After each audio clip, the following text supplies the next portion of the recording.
de la liaison entre système dynamique et théorie des probabilités. Merci.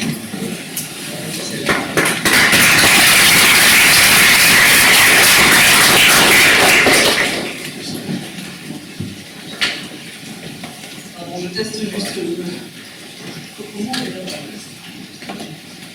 Bonjour à tous et à toutes, merci beaucoup d'être là cet après-midi et puis merci aussi pour l'invitation des organisateurs. Donc moi je vais vous parler d'une partie des systèmes dynamiques de ce grand domaine qui est la théorie algébrique. Et la théorie algébrique c'est une partie qui fait intervenir les probabilités. Moi je suis probabiliste au départ, je n'ai pas fait ma thèse en théorie algébrique mais je me suis intéressé après. Et donc j'ai gardé ce côté probabiliste. Alors si on veut vraiment trouver l'origine de la théorie algébrique, je crois qu'on peut remonter en fait on cite souvent Boltzmann, la théorie cinétique des gaz, avec ce qu'on appelait après une hypothèse ergodique. Cette idée que, par exemple, quand vous avez un gaz et que vous vouliez, en fait ça reviendrait au même de suivre la vitesse d'une particule au cours du temps et d'en faire la moyenne, ce serait la même chose finalement que d'avoir la moyenne de la vitesse des particules. Alors ça ne s'appelait pas hypothèse ergodique à l'époque, de ce que j'ai vu, en fait, ça a été le nom d'hypothèse ergodique, c'est venu après, plutôt au début du 20e, avec des époux et Rodfest qui ont fait un article célèbre, c'était Paul et Tatiana et Rodfest, qui ont fait un article célèbre en 1911 ou 12. J'ai pas vu la date exacte, mais je ne connais pas cet article, et donc c'est eux qui mentionnaient cette hypothèse ergodique. Alors les mathématiciens, c'était pas encore emparés du sujet. Et on cite, alors c'est pareil, quand on veut chercher les origines de la théorie ergodique, on cite souvent Birkhoff et John Feynman. Alors pour tout ce qui est historique, j'ai envie de poser des questions à David Debrun, qui était juste avant moi, parce que je ne suis pas du tout spécialiste et moi j'ai jamais suivi de cours d'histoire des maths, donc je ne saurais pas répondre souvent aux questions historiques. Alors, en fait, les mathématiciens ont s'emparé de ce sujet-là, et c'était le début de la théorie algébrique. Et pour ça, en fait, il a fallu formaliser les choses et savoir finalement quand est-ce qu'un système satisferait à l'hypothèse algébrique. Est-ce qu'on a des bonnes raisons de penser, dans le cas de la théorie cinétique des gaz, que cette vitesse au cours du temps d'une particule qu'on a suivie, c'est la même chose que la vitesse moyenne des particules. Dans mon résumé, j'avais cité un autre exemple. C'est la question, c'est pour regarder une forêt, est-ce que finalement savoir, je sais pas, le tronc moyen des arbres dans la forêt, c'est la même chose que de suivre l'évolution d'un arbre au cours du temps, et puis de faire la moyenne. Alors est-ce que c'est justifié, est-ce que c'est pas justifié? Bon, les mathématiciens essaient de formaliser ça, de formaliser des conditions. Alors système dynamique, je crois qu'on n'a pas formellement défini jusque-là. L'idée, c'est que c'est un système dont l'évolution dans le temps est décrite par une loi. Donc c'est une loi déterministe, hein, on connaît la loi. Alors ça s'applique à plein de choses. Vous pouvez imaginer presque tout un système dynamique. C'est juste un système qui évolue dans le temps avec une loi déterministe. Alors, en maths, qu'est-ce qu'on va faire? On va décider quels sont les états possibles du système. C'est ce qu'on appelle l'espace des phases.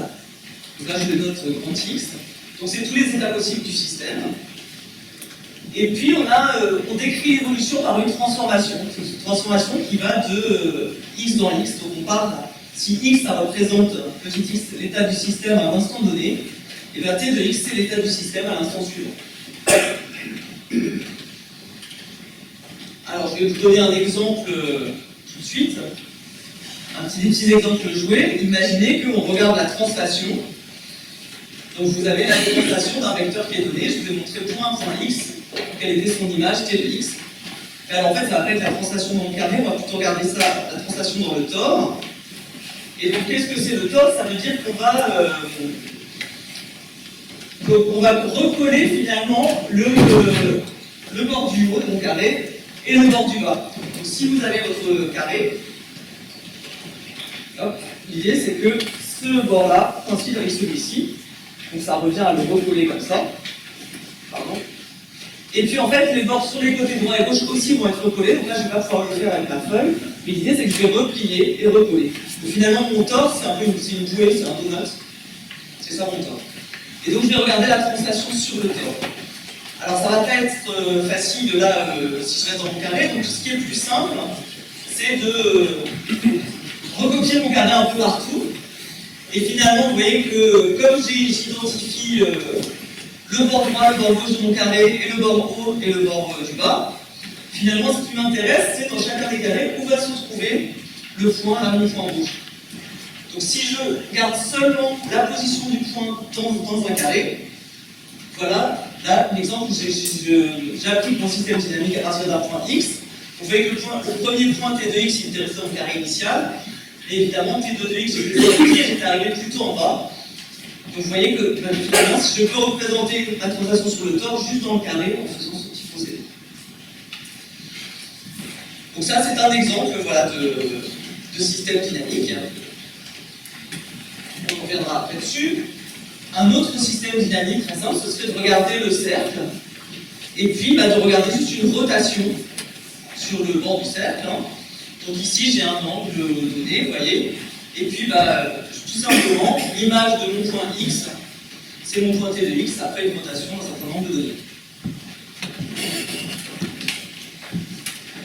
Et puis je peux continuer, hein. Je vais avoir T de T de X, si je continue, puis je pourrais continuer comme ça. Et alors la théorie ergodique, en fait, il y a un élément en plus, je vous ai parlé de probabilité. Donc on a un système dynamique, c'est-à-dire mon espace des états possibles du système X, on a la transformation, et puis la théorie ergodique s'intéresse au cas où la probabilité que le système soit dans un état donné est invariante au cours du temps. C'est-à-dire que si j'avais un petit arc de cercle là sur le bord de mon disque, la probabilité que l'état du système soit dans ce petit arc de cercle-là est la même, même si j'ai appliqué plusieurs fois, si j'ai appliqué une fois la transformation D. Donc on dit que c'est invariant au cours du temps. Hein. Alors on peut le noter formellement, hein. C'est que j'ai une probabilité telle que, pour tout ensemble-là, hein, la probabilité que x soit droit, c'est la même chose que la probabilité que toute l'image de x par t soit droit. Donc ça, c'est le cadre de base de la théorie ergodique, où finalement j'ai mon système dynamique et puis une probabilité invariante.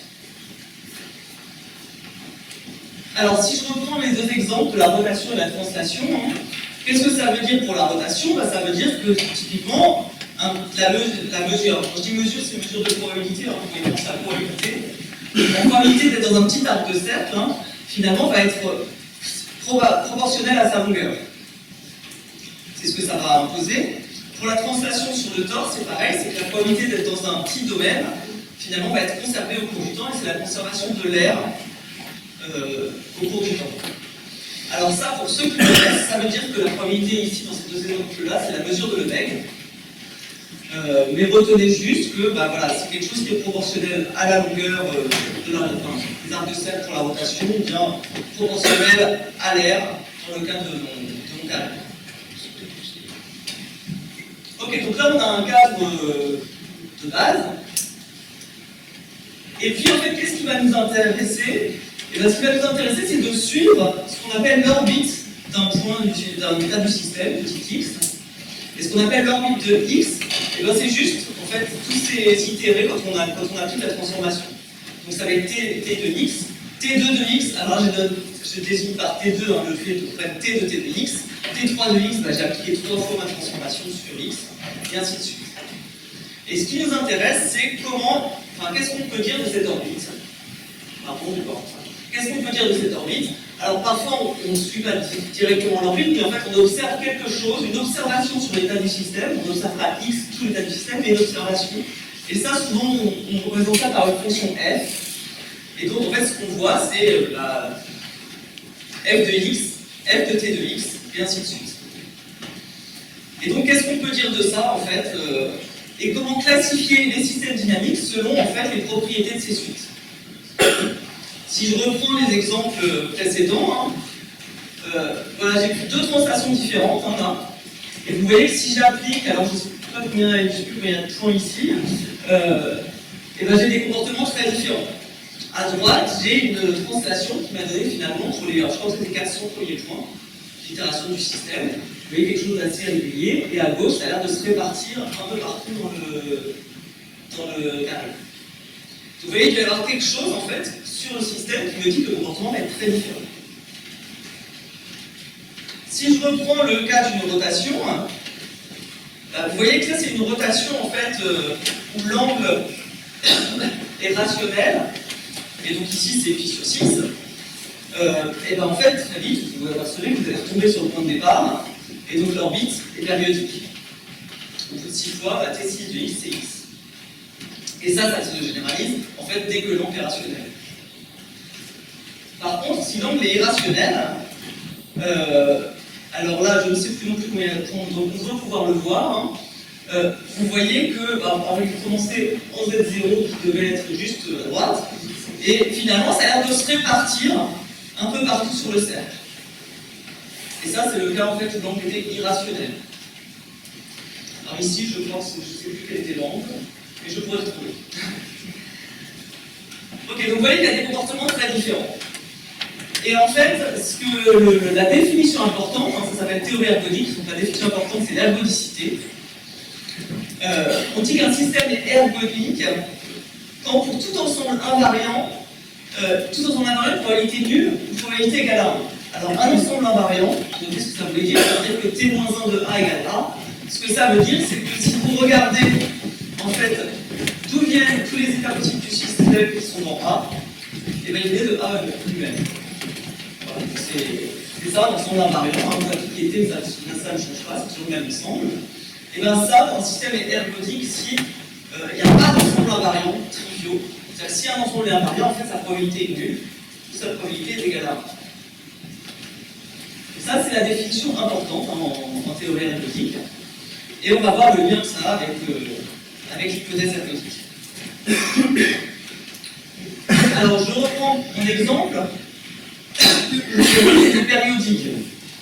Quand l'orbite est périodique, vous voyez qu'il y a un ensemble invariant. C'est le petit ensemble que j'ai mis en rouge. Si vous appliquez T, vous retrouvez cet ensemble rouge. Autrement, pi sur 6. Donc il y a bien un ensemble invariant, et donc ce système-là n'est pas ergodique. Et ça se généralise de la même façon, en fait, hein, dès que l'angle est rationnel. Dans le cas, en fait, où l'angle n'est pas rationnel, eh bien, la rotation est ergodique, c'est-à-dire qu'il n'y a pas d'ensemble invariant. Alors, pour le démontrer, il y a des démonstrations qui sont accessibles, peut-être si vous connaissez les séries de Fourier.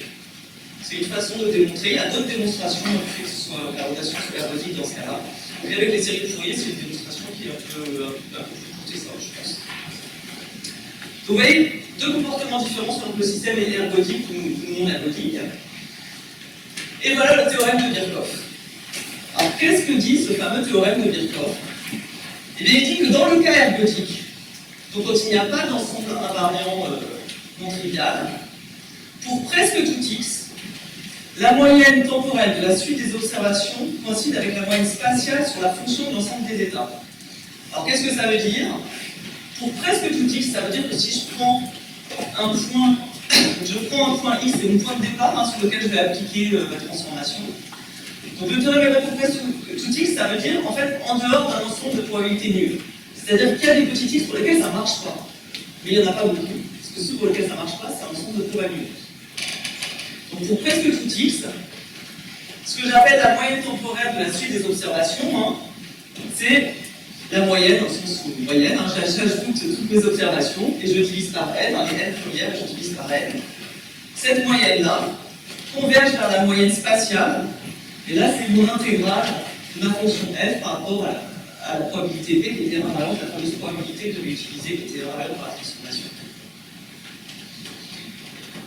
Alors, vous voyez que c'est exactement finalement l'hypothèse ergodique. L'idée que je vais suivre la vitesse d'une particule au cours du temps, j'en fais la moyenne, et ça finalement ça revient au même que de regarder la moyenne de la vitesse dans tout le système. Il y en a peut-être, certains d'entre vous, peut-être que cette convergence vous fait pas penser à quelque chose, surtout en termes, si vous avez fait des probabilités, vous voyez que le terme à droite, à l'intégrale, en fait c'est l'espérance de f. Alors ça vous fait peut-être penser à quelque chose en probabilité, c'est la loi des grands nombres. Qu'est-ce que dit la loi des grands nombres? Elle dit que si vous tirez à pile ou face, vous tirez à pile ou face un grand nombre de fois et vous regardez le nombre de fois, la nombre moyen de fois où vous tombez sur pile, ça correspondrait à la première moyenne, la moyenne classique, au cours du temps, et bien ça converge bien vers 1,5, qui est la probabilité de tomber sur pile. Donc en fait, le théorème de Birkhoff est une sorte de généralisation de la loi des grands nombres. On peut retrouver la loi des grands nombres comme ça. Et la loi des grands nombres est aussi quelque chose qui réconcilie, je ne sais pas quelle vision vous avez des probabilités, mais on parle parfois de vision bayésienne, de vision fréquentiste des probabilités. L'idée que pourquoi est-ce qu'on dit qu'une pièce tombe sur pile une fois sur deux, à certains pensent en termes de fréquence, en disant parce que justement si je fais un très grand nombre de lancers, la moitié à peu près vont tomber sur pile. Ça c'est la vision fréquentiste. Et la vision bayésienne, qui est plutôt en termes d'information, où on dirait il n'y a pas plus de chances que ça tombe sur pile que sur face, donc ça doit être 1,5. Et vous voyez que finalement ce théorème de Birkhoff, ou la loi des grands nombres, ça réconcilie les fréquentistes et les bayésiens. Ok, donc ça c'est ce gros théorème de Birkhoff, théorème très important. Et voilà, qu'est-ce que ça peut nous permettre de dire? On se dit déjà ça redéroule la loi des grands nombres, donc c'est déjà pas mal. Si je l'applique en fait avec une fonction indicatrice, donc la fonction qui vaut 1 si x est dans A et qui vaut 0 si non. Vous voyez que si je fais cette moyenne avec les fonctions indicatrices, en fait, cette moyenne c'est égal à la fréquence des visites de A par l'orbite de x pendant les n premiers instants. Et puis ce que j'avais à droite, c'était l'intégrale de ma fonction indicatrice. Et donc en fait, dans le cas ergodique, ce que dit le théorème de Birkhoff, c'est que cette fréquence de visite dans A par l'orbite de x s'attend à la probabilité de A, la probabilité que l'état du système soit dans A. Et donc finalement, c'est ce qu'on voyait aussi sur les rotations. Hein. Vous avez vu que ça presque tout point de départ, finalement, et ben ça la probabilité. Si je regarde les instants où je suis dans un arbre de cercle, par exemple donné, ça correspond, c'est proportionnel à la longueur de l'arbre de cercle. Et donc c'est pour ça que ça a l'air de se répartir uniformément sur le cercle. Alors le théorème de Birkhoff dit que c'est vrai pour presque tout point de départ. En fait, c'est vrai pour tout x pour la rotation, mais là c'est un peu plus. Et on sait déjà avec le théorème de Birkhoff que c'est vrai pour presque tout point de départ. Alors si je voulais vous parler d'une autre application, une application en théorie des nombres. Alors, si je prends un nombre entre 0 et 1, je peux regarder son développement binaire. Alors, je ne sais pas si vous êtes familier avec le développement binaire. L'idée, c'est que je vais décomposer x comme une somme de puissance de 2, mais de puissance de la forme 1 sur 2 puissance n. Et mes petits termes à n peuvent valoir 0 ou 1. Donc, typiquement, si x est plus petit que 1,5 à 0, ce sera 0. Si x est plus grand que 1,5 à 0, ce sera 1. Et puis je continue comme ça, voilà, et ça va me donner un développement binaire de x. Alors pour presque tout x, cette écriture est unique, il y a juste le problème des développements binaires qui se finiraient par 1, 1, 1, 1, 1, 1. Mais voilà, ou en base 10, si vous aviez 0,99999, en fait c'est 1. Mais bon, moyennant ce truc-là, voilà, on a un développement binaire unique pour chaque réel entre 0 et 1. Et puis on dit qu'un nombre x est normal en base 2 quand la fréquence des zéros dans son développement binaire existe et égale à 1,5.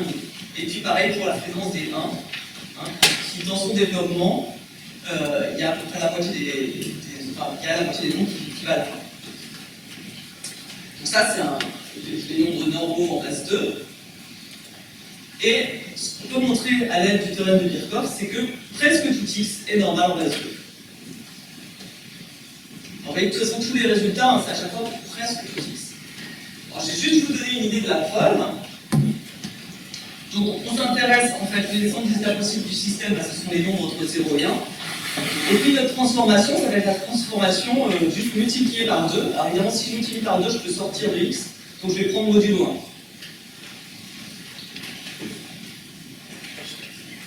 Qu'est-ce qui se passe si j'ai un nombre x, là je vous ai écrit pour que vous visualisiez un peu son développement binaire, si je multiplie par 2, en fait, je vais décaler les indices au sens où, alors si A0 était 1, quand je multiplie par 2, on va dépasser 1, mais comme on prend modulo 1, ça disparaît, A0 on s'en occupe plus. Et puis comme j'ai multiplié par 2, finalement A1 va prendre la première place, A2 va prendre la seconde place, et ce que je veux dire, c'est que si je multiplie même, alors là j'ai fait avec n'importe quel cas, en fait, je décale les chiffres du développement binaire de x. Donc parfois on dit que t, en fait, ça agit comme le shift en anglais, le décalage. Et finalement, multiplié par 2, ça revient à décaler les chiffres du développement binaire. Et je vous ai dit, hein, selon qu'un nombre était plus petit ou plus grand que 1, le début de son développement binaire était 0 ou 1.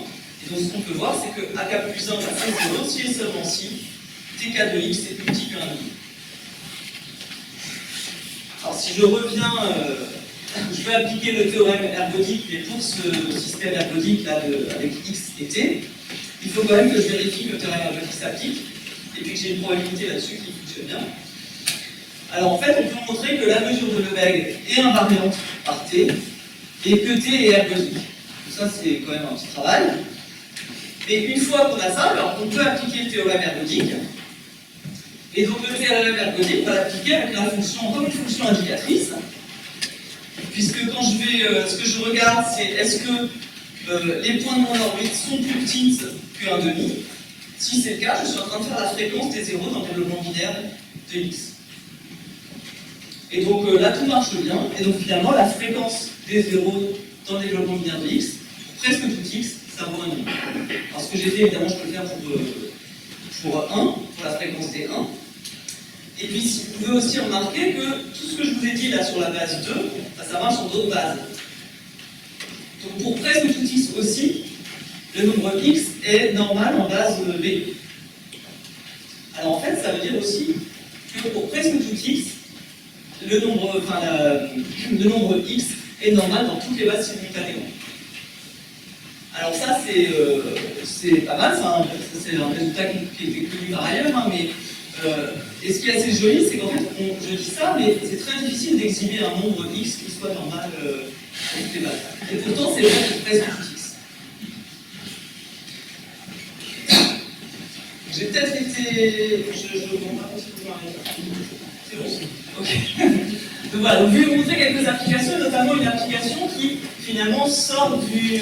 Enfin, vous allez avoir d'autres exposés sur la théorie des nombres, mais qui, voilà. Ce que je veux dire, c'est que la théorie ergodique peut dire des choses en fait dans d'autres domaines des mathématiques qui ne sont pas les probabilités, qui ne sont pas la théorie ergodique elle-même. Ça s'applique dans d'autres choses.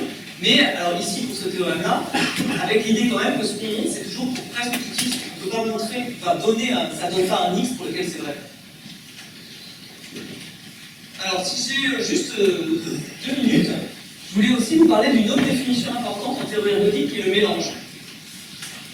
Je vous ai dit, voilà, l'idée d'ergodicité, ça veut dire qu'en tout cas, ça se répartit bien un peu dans tout le système.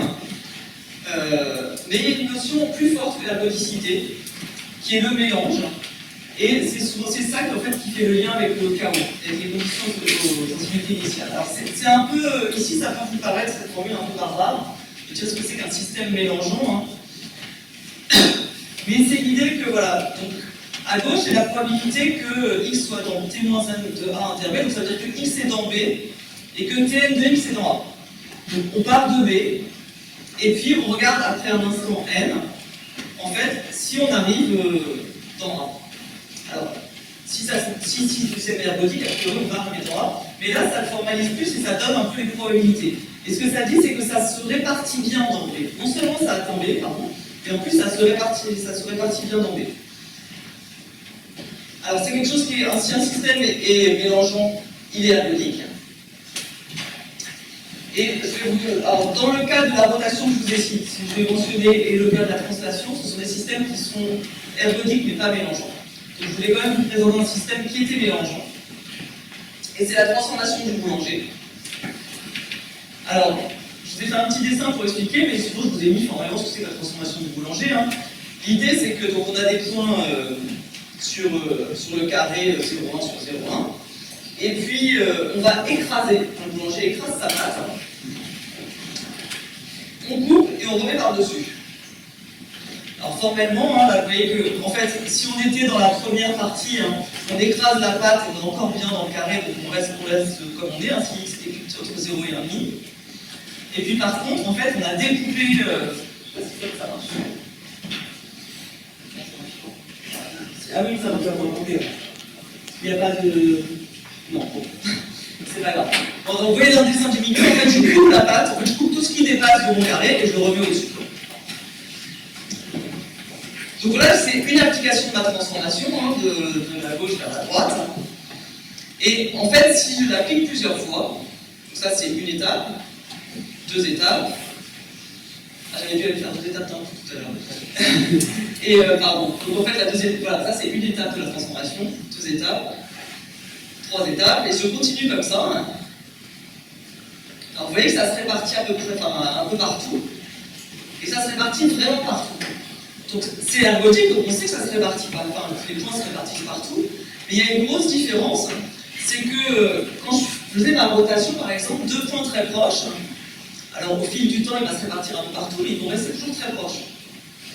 Il n'y a pas de déformation. Alors qu'ici, finalement 2 points très proches, ils peuvent se retrouver très éloignés par le mélange. Et donc c'est ça pour ça que le mélange, c'est ça le lien avec le chaos. Cette sensibilité aux conditions initiales, hein, que voilà, 2 conditions initiales très proches peuvent se retrouver en fait, très très loin une fois qu'on a, enfin, si le système est mélangeant, une fois qu'on a appliqué la transformation. Voilà, je vais quand même vous parler du chaos à la fin, et je vais m'arrêter là, et si vous avez des questions, je vais expliquer.